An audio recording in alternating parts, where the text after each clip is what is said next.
Hello class 7। मैं विश्वास करता हूँ कि आप सभी लोग अपने घर में सुरक्षित हैं, अच्छे हैं। आज हम हिंदी की क्लास शुरू करने जा रहे हैं और हमने पिछले सेमेस्टर में पार्ट 7 को छोड़ दिया था क्योंकि वो एक बहुत बड़ा पार्ट था। आज हम उसको पढ़ने वाले हैं। इस वीडियो में मैं उस पार्ट की एक समरी को दे रहा हूँ। आप लोग स्लाइड में देख सकते हैं और सुन सकते हैं और बाद में किताब को भी पढ़ सकते हैं। पाठ का नाम है पापा खो गए, पार्ट 7। लेखक हैं Vijay Tendulkar. Next slide please.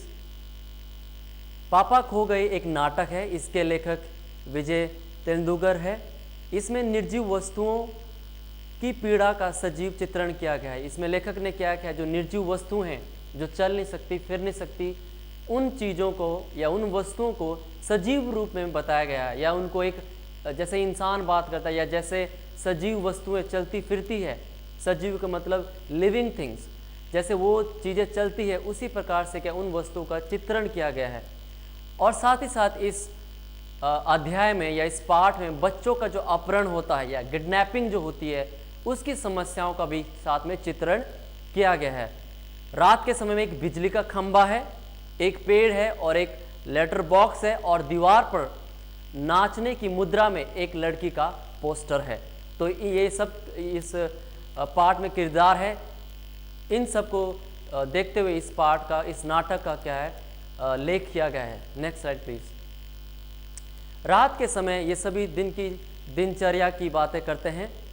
खंबे और पेड़ को रात की अपेक्षा या रात की अलावा दिन को दिन ज़्यादा पसंद है, क्योंकि दिन के समय उन्हें जीवन भागता दिखाई देता है। यहाँ पे जीवन भागता दिखाई तो मतलब इंसान लोग जिनमें जीवन है, जिनमें श्वास है, जो भागते हैं, जो चलते हैं, उनको पेड़ और खंबे को, उन सब को देखना क्या है, बहुत ही पसंद है। खंबा को वो इसलिए पसंद है क्योंकि खंबा सिर्फ एक स्थान पर खड़ा रहता है और वहाँ एक स्थान पर खड़े होकर उसे वो वैसा जीवन व्यतीत करना या उस प्रकार का जीवन जीना उसके लिए बहुत ही दुखदायी है, क्योंकि वो इंसानों की तरह या जो जीवन जो चल रहा है, जो चल फिर सकता है, जो लोग चल फिर सकते हैं, जो जानवर चल फिर सकते हैं, उनके अनुसार या उनके जैसा वो क्या है अपनी ज़िंदगी में क्या है वो चल नहीं पाता है। इसलिए वो क्या है उसे वहाँ पर रहकर बहुत ही दुख होता है। ये उसकी खंबे की ये एक कहानी है या खंबे का ये एक जीवन के बारे में यहाँ पे बताया गया है। Next slide please. पेड़ कहता है, अब पेड़ के विषय में यहाँ पे कहा गया है पाठ में। पेड़ कहता है कि मैं यहाँ इस जगह में बहुत पहले हूँ, मतलब वो क्या है, इस खंबे से पहले इस पेड़ यहाँ इस जगह पे है जहाँ पे वो पेड़ अभी है। और उसको वो कहता है कि मेरा जन्म भी क्या है, यही इस स्थान में हुआ है। और वो कहता है साथ में कि यहाँ सबसे पहले कुछ भी नहीं था, सिर्फ एक विशाल और बहुत बड़ा एक समुंदर था और उसे यहाँ पे अकेलापन महसूस होता था। इस प्रकार से पेड़ अपने बारे में बोलता है। अगली स्लाइड। पेड़ कहता है, पाठ में इस प्रकार से वर्णन किया गया है कि सड़क बनने के बाद उस खंबे को वहाँ पे लगाया गया है और जब उस खंबे को उस स्थान में लगाया गया या गाड़ा गया जहाँ पे पेड़ पहले से था, तो पेड़ को लगा कि उसका अकेलापन अब दूर हो जाएगा। लेकिन क्या होता है कि खंबा उससे बात नहीं करता है। पेड़ उससे बात करने की कोशिश करता है लेकिन खंबा उससे बात नहीं करता है। इस प्रकार से इस पाठ में बताया गया है। अगली स्लाइड प्लीज। खंबे पर बरसात के समय मुसीबत आई तो पेड़ ने उसे क्या किया, सहारा देकर उसे संभाल लिया। उस दिन से दोनों के बीच में यानी पेड़ और खंबे के बीच में क्या मित्रता या दोस्ती हो गई। दीवार पर टंगे पोस्टर के टेढ़े होने पर उस पर बनी लड़की के घुंघरू बजने की आवाज़ उन दोनों को सुनाई देती है। तो यहाँ पे इस पाठ के बीच में हम देखते हैं कि किस प्रकार खंबे और पेड़ के बीच में दोस्ती हुई है या किस प्रकार वो दोनों बातें करने लगे। मतलब ये हुआ कि खंबे के ऊपर एक अचानक से मुसीबत आई, कुछ उसके ऊपर पड़ा, लेकिन उस पेड़ ने उसे सहारा देकर क्या उसे संभाल लिया और तब से इन दोनों में क्या है मित्रता या दोस्ती हो गई। अगली स्लाइड प्लीज। उस समय लेटर बॉक्स का भजन गुनगुनाता है। जैसे ही ये सब बातें होती है, उसी दौरान वहाँ पे एक लेटर बॉक्स भी है जिसमें हम पत्र को डालते हैं, वो भी वहाँ पे, और वो क्या है, अपना संदेश, क्या है, अपना आवाज़ से वो गुनगुनाता है। कौवा जो पेड़ के पीछे रहता है, उसकी आवाज़ सुनकर, उसका भजन सुनकर पेड़ के आगे आ जाता है। लेटर बॉक्स चिट्ठियाँ बाहर निकाल कर पढ़ने लगता है, लेकिन पेड़ और खंबा उसे चिट्ठियों को पढ़ने से रोकता है। मतलब लेटर बॉक्स को चिट्ठियाँ पढ़ना बहुत पसंद है, लेकिन खंबा और पेड़ को उसकी चिट्ठियों की आवाज़ सुनना या उसकी चिट्ठियों को पढ़ते हुए सुनना उन्हें दोनों को पसंद नहीं है, इसलिए उसे वो हमेशा रोकते रहते हैं या रोकते हैं। अगली स्लाइड। जब उसे रोकते हैं तो लेटर बॉक्स इस प्रकार से कहता है कि उसे अपना मन को बहलाने के लिए वो क्या, इन चिट्ठियों को क्या है, वो पढ़ता है।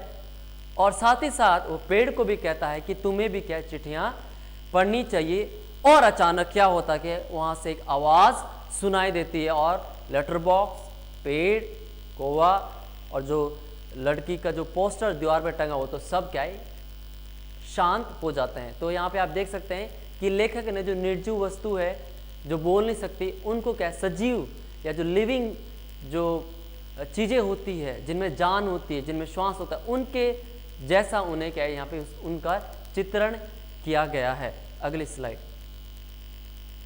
तो अचानक से वहाँ पे आवाज़ आती है और सब शांत हो जाते हैं, और वो देखते हैं कि एक आदमी कंधे पर एक छोटी सी लड़की को उठा के आता है, और आज वह लड़की उठा कर लाया है। मतलब ये जो खंबा है, ये जो पेड़ है, या जो पोस्टर, लड़की का जो टेढ़ा पोस्टर है दीवार पे, ये लोग हर दिन इस आदमी को क्या है, किसी न किसी बच्चे को उठाते हुए देखते हैं, और आज ये आदमी एक लड़की को क्या उठाकर लेके आया है। तो इस ड्रामा में या इस नाटक में जो आजकल बच्चों का जो अपहरण होता है या बच्चों की जो किडनैपिंग होती है, उसके विषय में क्या है, इस नाटक में या इस पाठ में क्या है, लेखक ने इसका वर्णन किया गया है।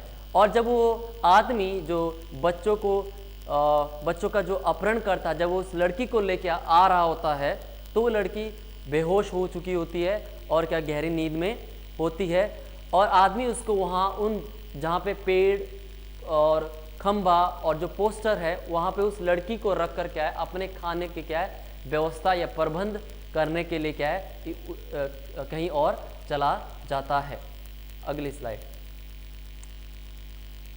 उसके जाने के बाद, मतलब उस आदमी के जाने के बाद, जो बच्चों का अपहरण करता है, उसके जाने के बाद खंबा, पेड़, लेटर बॉक्स और कौवा आदमी की बहुत बुराई या उसको बुरा भला कहते हैं, और लड़की को उस आदमी से बचाने का क्या है, उपाय वो सोचने लगते हैं। तभी लड़की जाग जाती है और सबको देखकर हैरान रह जाती है, और सब उसे देखकर चुप हो जाते हैं।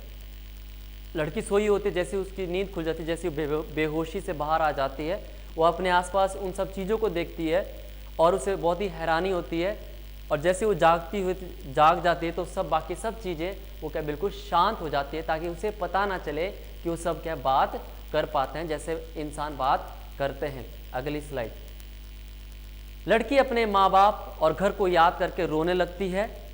लेटर बॉक्स को उसे रोता देखकर वो चुप नहीं रह पाता है और उससे बात करके उसके घर का पता पूछता है। लड़की को पता मालूम नहीं था, मतलब उस लड़की को जहाँ से वो आई थी उस घर का एड्रेस या पता लड़की को मालूम नहीं था। उसकी इस बात को सुनकर, कौन सी बात, यह बात कि उसे अपने घर के बारे में पता नहीं है, इस बात को सुनकर लेटर बॉक्स, पेड़ और खंबे को ये बात सुनकर बहुत ही आश्चर्य या बहुत ही हैरानी होती है कि कैसे एक लड़की को अपने घर के बारे में पता नहीं है। अगली स्लाइड। लेटर बॉक्स लड़की को बताता है कि वो लोग भी इंसानों की तरह बात कर सकते हैं या इंसानों की तरह आपस में बात करते हैं। लड़की उन लोगों के से घुल मिल जाती है और वह आपस में खेलते हैं। लड़की को खेल, यहाँ पे मैं कट गया है, खेल में मगन देख सभी इस बात को सोचने लगते हैं कि किस प्रकार उस लड़की को उस दुष्ट आदमी से जो उसका अपहरण करके लेके आया है, कैसे उसे उस आदमी से बचाया जा सके। तो यहाँ पे हम देखते हैं कि इन सभी जो निर्जीव चीज़ें जो भी बात कर सकते हैं, इन सभी को जब वो लड़की के साथ खेलते हैं, जब लड़की उनके साथ घुल मिल जाती है। वो सब देख के क्या है उन सबको उसके ऊपर तरस आता है और उसको उस दुष्ट आदमी से बचाने के लिए क्या वो सोचने लगते हैं कि कैसे हम इसे उस आदमी से क्या है बचा सकते हैं। अगली स्लाइड। उस समय बच्चे उठाने वाला आ जाता है। जब वो ये बातें सोच रहे होते हैं, जब वो उसके साथ खेल रहे होते हैं, जब लड़की उनके साथ मगन हो जाती है, उसके साथ मिल घुल जाती है, तो उसके थोड़े समय बाद वो जो आदमी जो उससे अपहरण करके लेके आया था वो फिर से वापस आता है। सभी अपना स्थान ले लेते हैं, सभी अपने जगह पर खड़े हो जाते हैं, लड़की को ढूंढता है।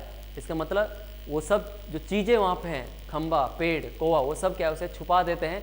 वो लड़की को ढूंढने लगता है और क्या है उसे वो नहीं मिलती है और निराश होकर वो क्या है वो आदमी वापस चला जाता है। लड़की को बचा कर क्या सब लोग खुश हो जाते हैं। लड़की खेलते खेलते सो जाती है। अब सब उसके बारे में सोच रहे होते हैं कि किस प्रकार से उसे घर पहुंचाया जा सके। लेकिन प्रॉब्लम ये थी या मुश्किल ये थी कि उस लड़की को अपने घर का जो पता है वो तक मालूम नहीं था। इसलिए सब हैरान में हो जाते हैं कि किस प्रकार से उस लड़की को उसके घर में पहुंचाया जा सके। अगला स्लाइड। फिर कौवा जो होता है उसके दिमाग में एक आइडिया आता है, उसके दिमाग में एक विचार आता है और वो कहता है कि पेड़ और खंबा, यहाँ पे कौमा आएगा, पेड़ या खंबा लड़की के ऊपर इस प्रकार टेढ़े हो जाएंगे कि यहाँ कोई दुर्घटना हुई है। खंबा कहता है यदि फिर भी कोई यहाँ पे नहीं आएगा तो क्या होगा। तो यहाँ पे हम क्या देख सकते हैं, पाठ में हम जब आप पढ़ेंगे तो आप देख सकते हैं वहाँ पे कि कौवे के दिमाग में एक विचार आता है कि वो क्या करें कि लड़की के ऊपर पेड़ और खंबा इस प्रकार से टेढ़े हो जाएंगे ताकि जो आसपास लोग आते हैं या जाते हैं उन्हें ऐसा लगे कि यहाँ पे कोई दुर्घटना हुई है, और जब उन्हें ऐसा लगेगा तो उनका ध्यान उस लड़की की तरफ जाएगा। लेकिन क्वेश्चन, एक प्रश्न यहाँ पे खंबे के पास आता है। खंबा सोचने लगता है कि अगर ये सब करके कुछ नहीं हुआ तो फिर हम क्या करेंगे। फिर अगली स्लाइड में हम देखते हैं कि कौवा इस विषय पे या इस प्रश्न का क्या उत्तर देता है। अगली स्लाइड। फिर वो कौवा लेटर बॉक्स को एक संदेश लिखने को कहता है कि आप कुछ भी लिखने को बोलता है। उसके बाद सुबह हो जाती है, खंबा टेढ़ा खड़ा है और यहाँ पे पेड़ की जगह मैंने कमाल लिख दिया, यहाँ पे गलती हो गया है, तो आप यहाँ पे पेड़ है। पेड़ लड़की के ऊपर क्या झुका हुआ है और कौवा का काँव काँव की आवाज़ कर रहा था या कर रहा है। इस प्रकार से क्या है वहाँ पे एक दृश्य या पे वहाँ पे एक घटना को बता देते। अब हम देखते हैं कि उस लेटर बॉक्स ने क्या लिखा है, उसके विषय में अगली हम स्लाइड में देखेंगे। Next slide. तो वहाँ पे पोस्टर पर बड़े बड़े अक्षरों में लिखा है पापा खो गए हैं। नाचने वाली लड़की की मुद्रा उस बच्चे की थी जिसके पापा खो गए थे। लेटर बॉक्स सबका ध्यान खींचता है और सबसे कहता है कि जिस किसी को इस लड़की के पापा मिल जाए उन्हें यहाँ आने के लिए बोल दिया जाए। तो हम देखते हैं कि किस प्रकार एक लेटर बॉक्स पोस्टर पे लिखता है कि पापा खो गए हैं, और जो दीवार पे जो लड़की का पोस्टर होता है वो उस लड़की का होता है जो खो गई है। तो हम देखते हैं कि जब ये सीन हो रहा है या जब ये एक्ट या ड्रामा जब स्टेज पे हो रहा है तो जो लड़की है वो पोस्टर है। आप लोग समझ रहे, ये जो मैंने अभी आपको समरी बताई है चैप्टर, ये पार्ट की, ये पूरा एक ड्रामा है और इस ड्रामे को क्या आपके किताब में दिया गया और मैंने इसकी समरी को बताया है। तो यहाँ पे जो लड़की है जो खो गई है या जिसका अपहरण हुआ है, वो दीवार में जो टंगी जो पोस्टर है वो उसमें जो लड़की का जो चित्रण है वो लड़की है जो क्या जिसका क्या अपहरण हुआ है और जिसको क्या अपने घर के बारे में पता नहीं है। तो इस प्रकार से इस ड्रामे में लेटर बॉक्स और पेड़ और खंबा उस लड़की को उसके घर तक पहुंचाने के लिए एक शीर्षक या एक वाक्य देते हैं जिसका नाम है पापा खो गए हैं, जिसके द्वारा जो कोई व्यक्ति या इंसान या जो जीवन है, जीवन मतलब यहाँ पे इंसान जो भी वहाँ से गुजरेगा जब उसके बारे में पढ़ेगा तो क्या है उस लड़की के पापा को बताएगा कि आपकी लड़की वहाँ पे है और आप वहाँ पे जाके उसे ले लीजिए। तो इस प्रकार से ये नाटक का क्या है, चित्रण यहाँ पे किया गया। और हम देखते हैं कि किस प्रकार एक निर्जीव वस्तुएं को सजीव वस्तुओं में बताया गया है, किस प्रकार एक निर्जीव वस्तुएं सजीव वस्तुओं की तरह एक हेल्प करती है। और पूरे पार्ट में जो आजकल अपहरण होते हैं उसके विषय में क्या है हम सबको क्या है बताया गया है। So thank you so much. I hope, मैं विश्वास करता हूँ कि आप सभी को ये पार्ट समझ आया होगा। मैं चाहता हूँ यू हैव टू कि आपको क्या इस पार्ट से एक बार गो थ्रू होना है, एक बार आपको पढ़ना है। अगर आपको पढ़ने के बाद आपको एक बार फिर से आप इस समरी को देख सकते हैं तो आपको ये पार्ट पूरी रीति से समझ आ जाएगा। तो अगली बार हम क्वेश्चन आंसर देखेंगे, वो मैं आपको व्हाट्सएप में दूंगा। धन्यवाद। Have a good day.